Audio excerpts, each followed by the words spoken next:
Is up, squad?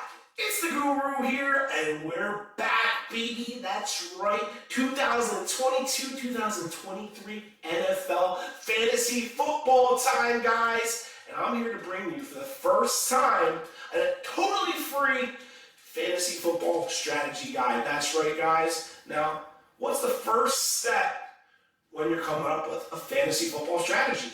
Well, we're going to see what guys we're going to target, and we start by evaluating this year's class, okay? So, first thing in this class that I notice is it is stacked with running backs, guys. There's 25, 30 running backs that could potentially produce big numbers, and I'm looking at it and I'm having a hard time deciding even a daily fantasy lineup with a lot of these guys because it's going to be a lot of weeks where you matchup based. There's a lot of talent at the running back position this year. Now, when you look over in the receiver position, not so much. You're not going to get as many touches. Maybe the top 4 or 5 guys, maybe 6, 7 guys. You got your chases, obviously, which we're going to talk about a little later, like Burrow having that appendix issue. There's always that next year lull after he played at such a high level. So I'm a little reluctant about him, even though we love Chase. Like I said, we'll actually get into what we think about the players later on. This first part, I just wanted to focus mainly on strategy. But again, so you have those elite wide receivers that, let's say, and we're going to get into draft positions later on as well, but let's say you're able to stack 2 of those elite wide receivers, right? And then you're going to come back later on and then have some of those running backs available and some of those sleeper running backs that may have been higher scoring running backs, a year or 2 prior that were coming off injury or just a down season. A lot of them are buried deeper in the draft as well. There's some guys that were rookies last year that are promising, second-year guys. So I really think that you every week could start off with an automatic edge in the receiver position by stacking your receiver core. So that's a strategy I'm going to target, especially if I'm in that 6 to 12 pick range, right? So that's strategy number 1. The only time that could maybe get a little skewed is if one of those elite running backs happen to fall into the second round. Then that happens. But I don't care. I might even honestly, I will be hard pressed if I had the first or second pick to not take a top receiver. Now, which top receiver? It's a little tough, honestly, because you immediately think of Davante Adams, right? Davante Adams, new quarterback, signed a huge contract, has all this hype, and Derek Carr, they've kept him around. Derek Carr has a lot to prove this season. They finally got him the guy. They got him that guy, so they've been practicing since day one of that signing to be in simpatico. Right? So that's what I'm thinking about Davante. Granted, he had Aaron Rodgers throwing to him, and there's probably always going to be a drop-off when that's the case. So that's the downside to Davante. But a lot of people are sleeping on him. Maybe that's the reason, because now it's Derek Carr throwing to him instead of Aaron Rodgers, right? And then you got Cooper Kupp. Cooper Kupp is a guy who, honestly, I have one of those weird feelings about this year that I feel like he's too little. He's gonna get banged up. He in my head, I think he peaked last season. I just don't see him being able to sustain those numbers again this season. So I'm staying away from Cooper Kupp totally. That's why I'm staying away from guys, and that's gonna be in my strategy as well. Because like I said, if we get one of these top picks and we're making a bold move by passing up on an Austin Eckler, which again is a tough thing to do. But again, for strategy-wise, later on in the draft, I think it's going to be easier to make up those points with the running backs. Because I think, again, you're going to find that there's going to be guys that you drafted at 3rd, 4th, 5th, even 6th round that are going to be in the top fantasy lineup certain weeks at the running back position. Now, there's always going to be those outlier receivers as well, that, 2nd, 3rd receiver that have those huge weeks, or a couple of those, sprinkled throughout the season as well. And that goes into building our deeper roster, and that's part of our strategy that we're going to get into later. But right now, I'm going to focus on just building our starting lineup, right? That's the first thing in my head. And I also, a lot of people, love to draft a stud quarterback, right? Again, when it comes to that quarterback class, we're going to leave quarterbacks unless one of the top couple guys happen to just be sitting there but nobody touches them. But there's very few scenarios in which I think we should draft a quarterback before the 6th or 7th round, as we're going to get into. So like I said, let's get back into strategy a little bit. So now we're stacking our receivers. So now we're going to go into the 3rd or 4th round, And there's going to be guys like, Cam Akers available, who is one guy when I'm using this strategy that I'm extremely, extremely targeting, right? Because he last year came off of an injury, but when his rookie season, he flashed, right? And when he came back last year, he even flashed in the playoffs, and he wasn't fully healthy, right? So he's one of those guys that I think, especially with Stafford banged up early, that they're just going to feed and feed and feed. I know that they have the third down back behind him in Henderson, but again, I think this is Cam Akers' year. That he really, really is going to put up monstrous numbers. He can run, he can catch, and he's just super dynamic, super explosive. And a lot of people are sleeping on him and forgetting about him. So I think if you stack the receivers, a guy like Cam Akers is going to be available. There's other running backs like in the San Francisco backfield. There's always studs in the San Francisco backfield. Guys like that. We're going to get into those guys in the next segment, but Cam Akers is just an example of a guy that could fall into that tier. Like I said, I'll have a full breakdown. Another guy like that is like a Miles Sanders. So I think you can snag maybe the 6th round, maybe 5th round, right? Miles Sanders is playing on a contract year.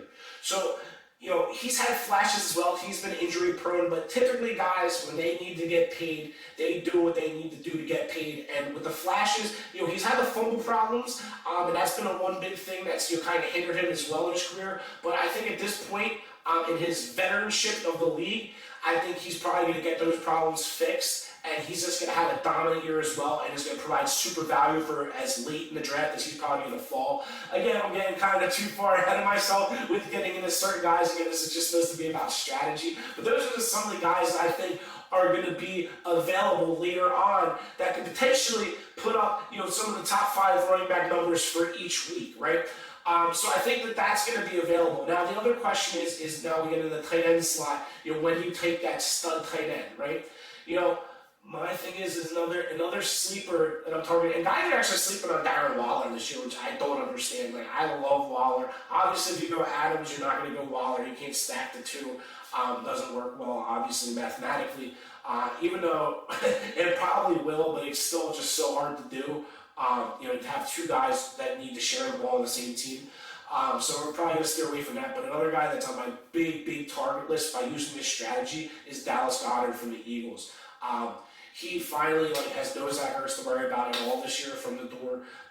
And just all talks out of camp is he's ready. This is going to be his year. He's as skilled as any other receiver in the league. I mean, except for maybe Travis Kelce. And then, you got your George Kittles. Like, you got, everybody, of course, talking about Pitts. Again, there's so many tight ends that I think there's going to be a couple guys that are going to fall into that 5th round, right? That 5th, maybe even 6th round, where there's if you find yourself in the 5th round and there's still, 3 or 4 of those guys in that pool available, I think you're safe to then, because, you went weak running back, right? So now, I'm not opposed to going receiver, rounds 1 and 2, and then rounds 3, 4, and 5, pulling out of that running back pool, right? Because maybe your first 2 picks of the running back, maybe you miss on one, maybe you hit big, like I'm saying, on one of the other guys, right? But now, you can afford 3 of these guys that, again, I'm going to dig into the pool when I can get into my notes later on, so I'll be able to speak on it instead of just going off the top like this, where I'll actually break down which guys I think are going to be there in those spots. But I think that those guys, if you have 2 out of 3 chances to hit on those guys, I think that strategy is going to be the winning strategy. Versus drafting a running back and then being strapped for a receiver down the line. Now, granted, there are some sleeper potential stud receivers as well that I have on my list, but I don't think you can count on that. Like, there's some guys at the top that if you stack them, you know that they're getting 10 to 15 targets every single game. Like, another guy that's kind of up there is like CeeDee Lamb, right? That's another guy we're going to touch on. But kind of after that, there's like a drop-off, right? After that top 7, 8 guys, there's kind of a big drop-off in guaranteed targets. Now, granted, there's going to be some guys that slide in there, but this year, I don't think there's any doubt about it that the running back position is absolutely stacked, and I just think it's a smarter strategy to take a shot, again, rounds 3, 4, and 5, unless, and even if he does, even with Kelce, I still think I would go with the strategy of rounds 3, 4, and 5, and again, this is draft dependent. If guys in your draft are just scooping up, like, all the wealth and all the plethora of wealth in one position, then you got to adjust your strategy a little bit because you can't leave yourself at a huge disadvantage. Again, there's always waivers, which again you're going to target because you're going to have stud receivers. So now you're always going to try and get that, when that guy gets hurt, you're going to try and get that stud running back who's part of the lineup as well because you're going to be hesitant. Hey, listen, like I drafted 2 receivers first. I need to make sure my running back position is stacked.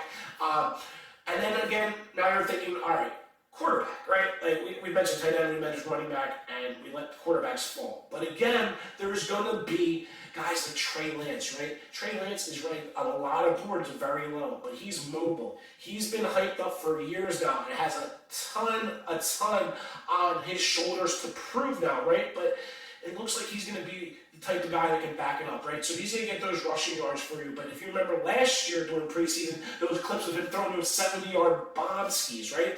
So now Brandon Ayuk, this is his year to shine as well. So now you got Ayuk, Debo, you got all these weapons for him to just air the ball out that Garoppolo did not have the arm strength at his disposal. So, they put up great numbers with Garoppolo at the helm. Imagine what they're going to do with Trey Lance at quarterback, excuse me. So that's where our strategy comes in. And there's going to be guys like Trey Lance caliber. Again, I'll get into the rankings in the next segment of what guys exactly to target. But that's where the strategy comes into play. Again, I think that you're going to be able to snag a stud quarterback in the 7th round, maybe the 8th round. That's going to give you value as those top guys. Maybe not, but there's going to be 1 or 2. There's going to be 1 or 2 that fall there, and it's on you, and it's on me to guide you in the right direction of what guys I think have the potential to take that step to being elite and being ranked a top quarterback next season. Because obviously, that's the goal, right? You want to have on your team this year the guys that are ranked top next year, because a lot of standard rankings, a lot of projections all go off the previous year, obviously. So I think that kind of sums it up. Saying what I need to say of the strategy portion. I didn't touch on defense and kickers. I will touch on that a little bit, I guess. Defense and kickers. Defense, I do believe in being one of the first guys in the draft to take a defense, right? I think if you do your due diligence and you pick up your studs early on in the draft, as soon as you start seeing it, because if you get a top 5 defense, their defenses do score more than other defenses throughout the season every week. There's, when you play a guy and you play their defense, you're like, oh, I know that's automatic, 10, 15 points, or probably 10 points from that defense, right? So, I'm a big believer in getting a stud top 5 defense, and we'll break them down later as well. Kickers, not as much. Kickers are kind of the guy that I'll keep 1 kicker on my team, and then, I'll wait and see, what sleeper guys we can hit on. I'll leave that extra roster spot. Instead of having 2 kickers, I'll have that extra roster spot, and then I'll wait, and then later on down the season, we'll make the adjustment, and we'll put the second kicker on our roster. And again, another part of the strategy I do want to touch on, and it was going to be a bigger part, obviously, before the news got dropped today with Deshaun Watson. But Watson, I think once guys get there, that when it comes to fantasy playoff time, I think he might very well be a part of the winning championship lineup. And at some point, you're going to have to find a way to finesse him on your team before somebody else in the league does. Because now you think about it, guys use a strategy, they're stacked at receiver, they hit on their running backs, right? And now, maybe their only weakness is quarterback. Well, now you got Deshaun Watson, who when he comes back, he's going to be rear and ready to go. He's got weapons. And just like Deshaun Watson does, he's the top 3, top 5 fantasy quarterback every single week. So starting week 12, especially, if they can be in the playoffs, either way, I don't think playoffs make a difference. I think either way, he's going to want to show up and show out as soon as he gets back in the league. So that's definitely part of the strategy as well in the back of my mind. It definitely was a lot more enticing when he was only suspended the first 5 games of the season. But now that it's week 12 that he's coming back, it hinders the strategy a little bit, but I still genuinely believe that some teams are going to find a way to put together a good enough lineup, especially if you can get a Trey Lance, because I think that they're going to be, very comparable numbers-wise. And again, but just Deshaun Watson, he's just shown his history of fantasy scoring is epic. He's elite once he's on the field. So you got to find a way to sneak him in there, and we're going to, I suggest doing mock drafts to get an idea of exactly where he's going, because like he's one of those guys that it might just be worth stashing on your bench for the first 11 weeks of the season and getting zero value from, because again, once he's in your lineup, he's an absolute game changer. It doesn't matter who he plays against, right? Because of his mobility. So that's part of the strategy as well. And the last thing I want to say in this opening segment is people are like, all right, like why are you giving us all of your strategy? Where we saw you did, tens of thousands of dollars of buy-ins last year in fantasy football, right? Or not last year, but the years prior. Why are you switching up now? The reason I'm switching up is because I was honest with myself, and people are paying their hard-earned money every week, believing in my NFL picks, and I believe genuinely that when I have fantasy players, it starts to skew, even subliminally, and I don't even realize it's happening some of the time, my decision making towards the teams that my players are on, because obviously I want them to do well, so in my head, a little bit of that wishful thinking comes into play. And, with me, I have a hard time, with Philly sports, as well as you guys know, if you know me, if you follow me, but I like, to try my best. I like to think that I do a great job at using my brain instead of using my heart when I make my picks, especially when people's hard-earned money are relying on me, depending on me. I need to make sure that I give us every competitive advantage, or every just advantage in general, to booking winning tickets, right, every single week. And last week during football season, we booked 16 out of 18 winning weeks. You can go back and look on my Instagram feed. It's all there for you to see. We won 16 out of 18 weeks last year during football season. So it worked out very well. And that's why I'm deciding to give you guys this information for free versus keeping it to myself and trying to make money in other fantasy football leagues, the high stakes fantasy football leagues, because again, my money comes from making picks. So if I can help the squad, if squad members can all be the winners of their fantasy football league this year because of this advice, like there would be no better feeling for me. So that being said, let's get into the next step of this breakdown. We're going to get into the actual players and who to look for, in what round and what strategy, and then we're going to get into some actual simulations of, if we pick in this spot or if we pick in this spot, what our potential rosters could look like, and then I'm going to get into an actual breakdown of, my player rankings of each position. We're going to get in and, give you guys some insight into my thought process as to what I believe, each guy's rank should be, and who's ranked too high, who's ranked too low, who I just put a big line through and forget that they even exist, and so on. So that being said, guys, let's get into it. All right, squad, we're going to switch it up a little bit for the players to target segment. As now you can see a broader view of the guru room. But that being said, who are we looking for in this year's draft if we're using this strategy, right? So number one guy to me on the list, and I don't know how he's not for anybody else, is Ja'Marr Chase, right? Balled out last year. Literally told the league, hey guys, they're throwing me the ball. I'm going deep. I'm still going to catch it. Everybody knew what was coming, and he still scored a touchdown or multiple every single week of the season almost, right? Now, only thing that's a little scary is Joey B. His appendix burst recently, but he said that he should be good to go for week one, fully 100% himself, and I believe it. So that could be the only downside, but I think Chase is just going to get even better. Like, he flashed at LSU.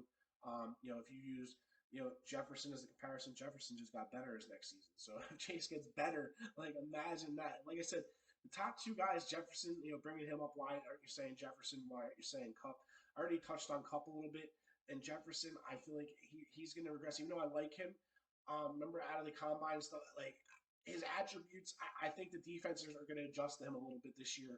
And he's kind of due for a down season as well. Like guys don't typically 3 years in a row just like keep ascending. Like something usually happens. So I can't put my finger on Jefferson exactly, but there's just something telling me in my gut to stay away from him this year that Chase is the guy. So first pick, Ja'Marr Chase in the ideal world, right? Now we're coming back around in the next round. We're going stacking two receiver strategy, ideally, unless like one of those absolute stud running backs fall, which I still don't think it's necessary. Now, if the stud running back does happen to fall, we have somebody we have to target Michael Pittman Jr. in the third round. If you do decide to go running back here, without a doubt, you like and hopefully he's still there in the third round. You got to take Michael Pittman Jr. because I think he's that guy that could be elite caliber by the end of the season. He always flashed in college. Now with Matty Ice getting him the rock, I really think he's going to shine this year. This is going to be his breakout season. Started to a little bit last year, but I think this year Michael Pittman Jr.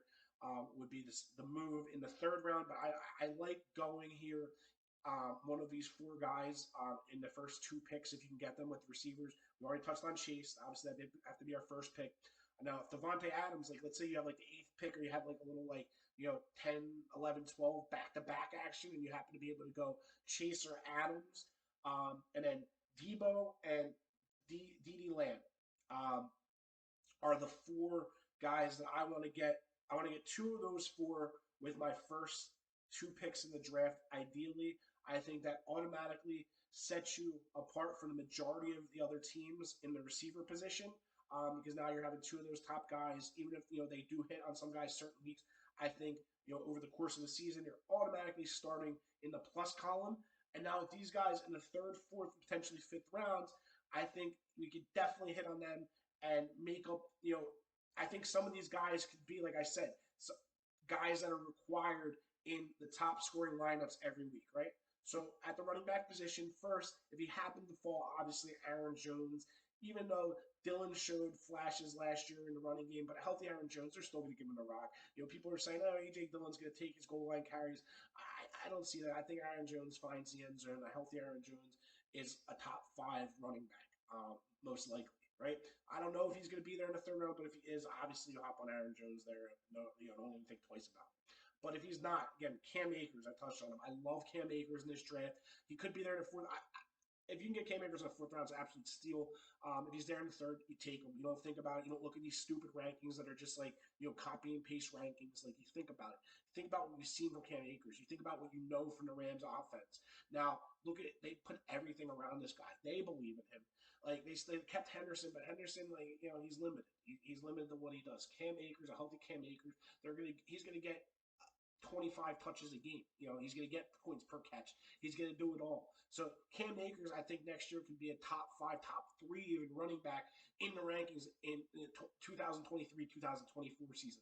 Might be a bold statement, but I don't think it's even that bold because he's shown flashes before the injury and even after of what he's capable of and exactly what he could put up. Right? So we have that guy. And then David Montgomery, right?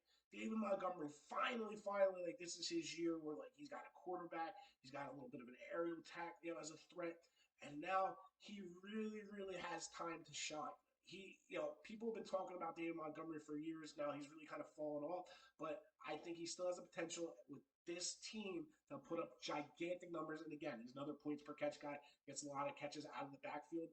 And again, with the mobile quarterback, could create more openings where defenders are collapsing, and then boom, he gets out on the edge for big yards.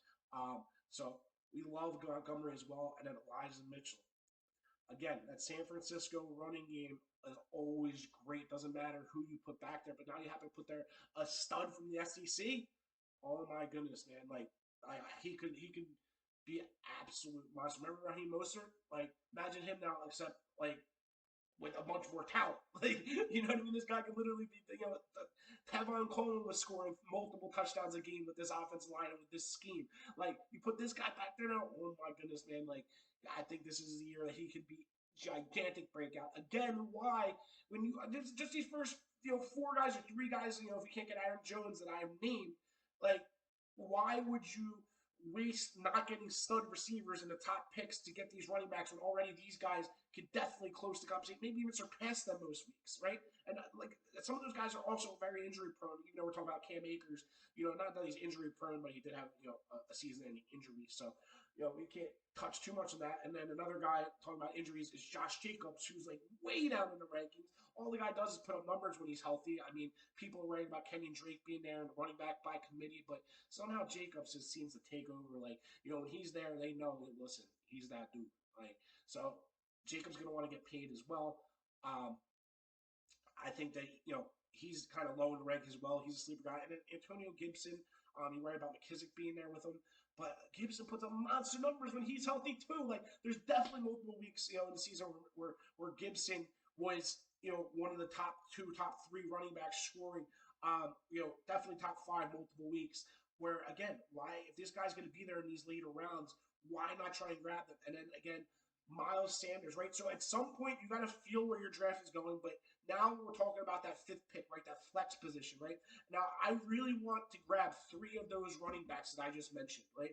Because we're going with that strategy. Like even if we miss on one and we hit on another, right? 2 out of 3. We need to hit on 2 out of 3 running backs to make this strategy a winning strategy. And I really think with that pool of running backs, if you get one of those or 3 of those guys, then 2 out of 3 of them at least are going to be absolute studs. But another guy, and obviously if you get Montgomery, you're not going to be able to get this guy.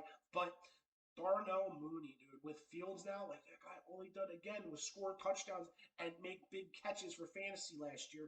And now, again, he's another year older. He's the guy. No Allen Robinson. Like, he's going to be that dude. Darnell Mooney, I don't know how he's this far in draft, but he is that sleeper receiver that I think is going to make an absolute huge difference, guys. Target Mooney, circle Mooney, star Mooney. Make sure you get Darnell Mooney on your team late in the draft. He will be a game changer. He will be part of the championship lineup. Mark my words about that if you get him. All right, so now we're probably going to be slacking in tight ends, right? And obviously quarterbacks, which we touched on early. But tight end wise, I'm sure he's going to gain more momentum. But if Dallas Goedert's there, you're happy as a pig in whatever pigs love to roll, right? Like you get Goddard in this spot with the rest of this team. Oh my goodness, are you absolutely stacked, right? But if not, don't forget about Mike Gesicki, right? Gesicki now, look what Travis Kelce did when you had Tyreek Hill. Now, I'm not a big Tua guy, but you got Waddle, you got Tyreek, and now you got Gesicki. Like, I don't see. He's already been stuck. Gesicki healthy again. Another guy that's healthy. He's a touchdown machine, right? Like a great athletic, and now you're surrounded by those guys where there's no way he can get doubled. Middle of the field, they're stretching it deep. Like he's just gonna eat it up, and he's gonna find the end zone. So you get Gesicki or you get Dallas Goedert as your starting tight end. I'm super confident, even if the guys, you sacrifice a little bit, not getting the top ranked tight ends, because I think one of these guys are going to sneak into those rankings.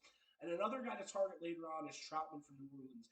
He's shown flashes, and now he's going to be that dude as well, and he's ranked really low. So I would like to get him as well as a secondary tight end, maybe a little later on in the draft, obviously, because he's lower on. But you get those 2 guys, and one of those 2 guys are going to hit and be an absolute stud for you. Or one of those 3 guys get 2 of those 3, and that's going to be an absolute stud lineup. Now, the last piece, which I touched on, is the quarterback piece. You definitely have to fill in with quarterbacks, and I'm not opposed, like I said, to if Trey Lance is there, and especially if you get Debo, like if you get Debo, making sure you get Trey Lance obviously is a must.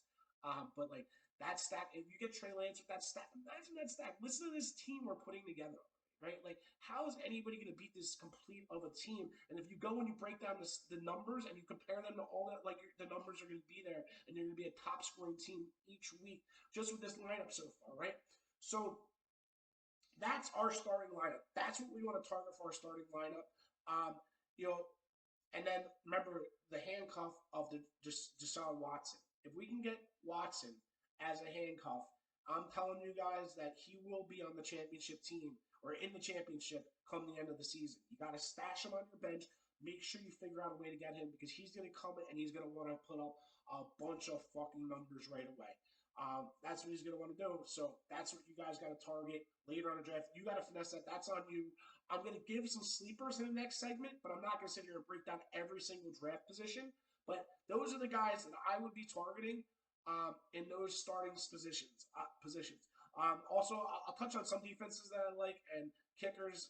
Kickers are kickers. I like Carlson from any AFC.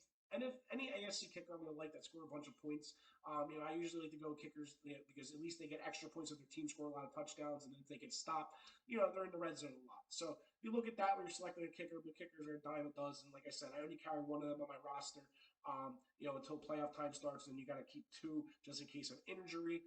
But I kind of just circulate them with the bye weeks. And then defenses, obviously, you pick up and you try and pick up a secondary defense that you hit on one and you can kind of play matchups. But then you got to watch the waiver wires. If certain defenses start to take off throughout the season, you obviously right on top of the waiver wire and make sure you use your waiver dollars.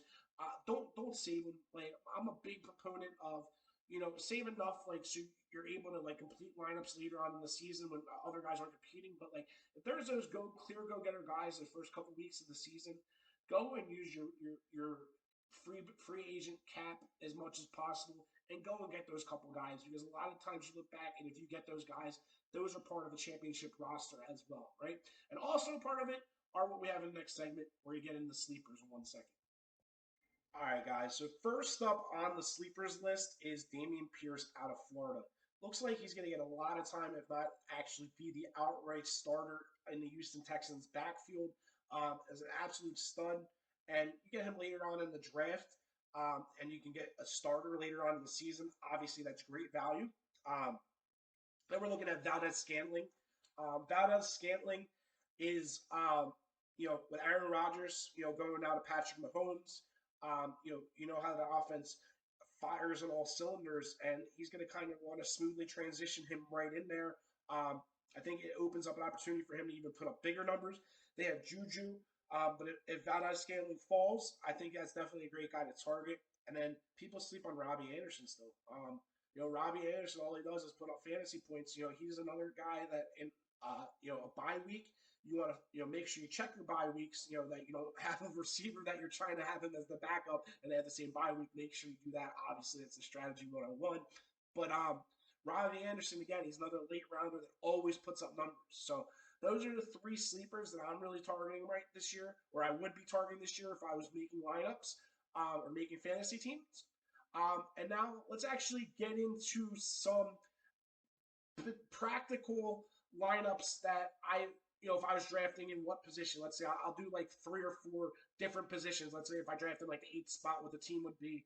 If I drafted like number 2 and we'll do like number 12, maybe I'll do 3 of them, right? We'll do something like that, and we'll have an example of what the teams could look like, and then we'll wrap it up there. I think I gave you guys enough information where you can put together a strategy.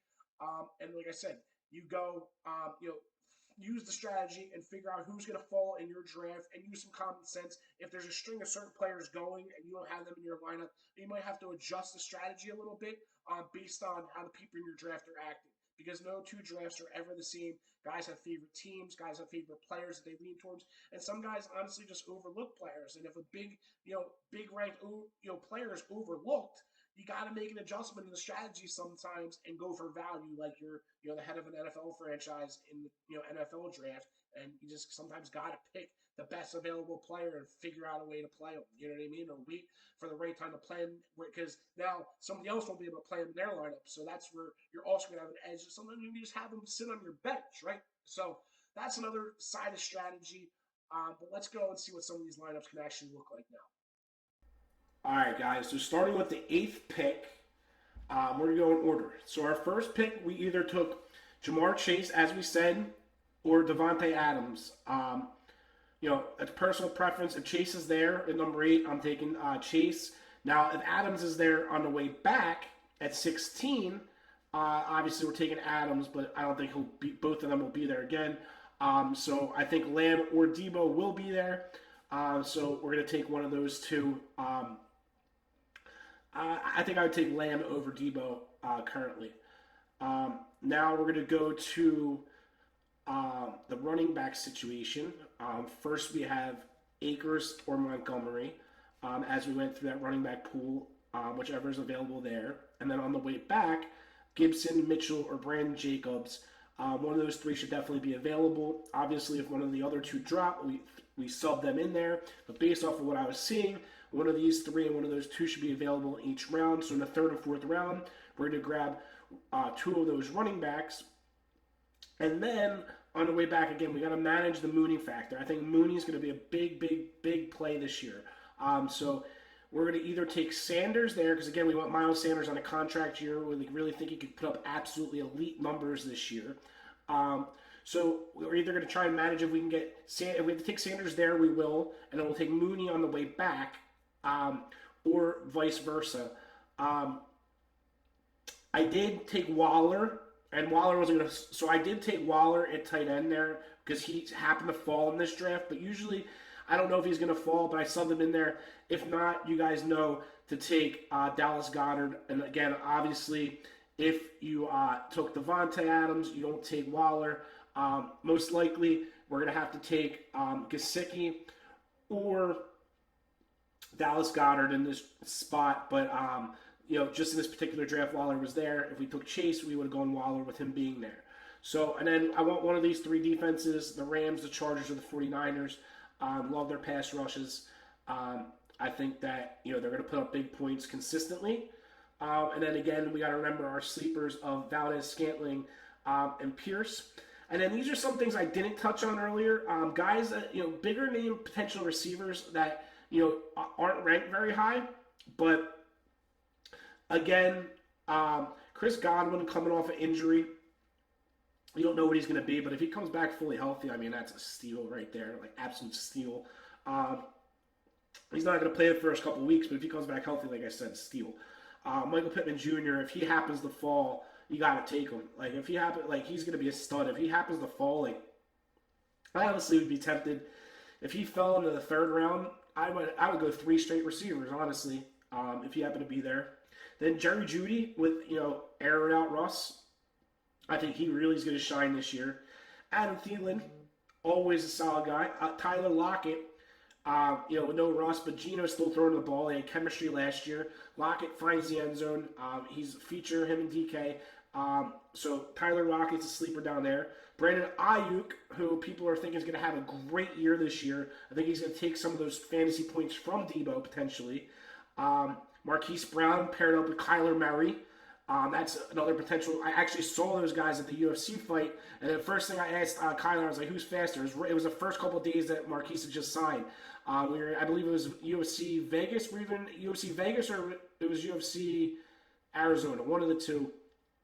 But yeah, so he, I believe it actually was Arizona, and he instantly Kyler was like, "I'm faster," and Marquise Brown didn't fucking say a single word against that, so I believe that Kyler is faster. And then Kenny Golladay, stunned fantasy guy for Detroit. Now Danny Jones, him would have more time to have chemistry. Signed a big contract last year. So again, another potential sleeper right there. So that's what we picking eighth. That's the type of lineup we think we could come up with. All right, again, guys, our lineups are going to look pretty similar. First, again, with the second pick, I couldn't pass up Ja'Marr Chase. I don't see how the strategy, if we take Eckler, if we take one of the big guys there, I just don't see how later on the numbers work out. I think you got to get the receivers here, right? So we went Chase with number 2 pick. It's a bold strategy, but we went there. And then kind of similar on the way back. Whoever's available, obviously if Adams is still there, we're going to snag him right away on the way back. But I think CeeDee Lamb, Debo, or Mike Evans, we got to fill in there potentially. He has value there as well. Then on the way back, if that's what we're doing, I mean, Michael Pittman Jr. is there. Like, we're in a unique situation with this because a lot of our running backs, I believe, are going to be bunched on the way back where we're going to have the back-to-back picks. So I think we're still going to be able to get 2 of our running backs that we're targeting anyway and that we like to have good seasons. So now we put Michael Pittman Jr. in our flex, and we're stacked with 3 stud wide receivers. Some of the weeks we can literally have 3 out of 5 top 5 receivers in the league with this lineup, right? So then we go back on the way back, and we either get Akers, Montgomery, or Mitchell, whoever's available, or Sanders and Gibson. We want to get 2 out of those 5 running backs in those next 2 rounds to make sure we fill out that running back situation. Obviously, on the way back, if one of those guys happen to fall, we want to do that. We want to take the third guy there, but if not, we got to look at filling up our tight end position with Goddard or Gesicki. And then, of course, Trey Lance is still there. We're going to want that. But again, you want to kind of pair this with, if you can, with your receivers are nice. So if you do happen to get Adams, you want to go with Derek Carr. I don't mind that at all. But Trey Lance, I think, is going to have that mobile value as well. But I think Derek Carr is going to have a great year. So again, I think that's somebody else that you could target. That you're not going to lose a lot of value by saving quarterbacks for last by taking Derek Carr. Again, everything else is very similar. And again, a lot of these lineups are going to look very similar, just a few different changes because we're going with the same strategy on each draft, and we're not going by rankings. We're going by what players we actually like. So that's why the lineups are going to look similar. We're going to do one more coming up now.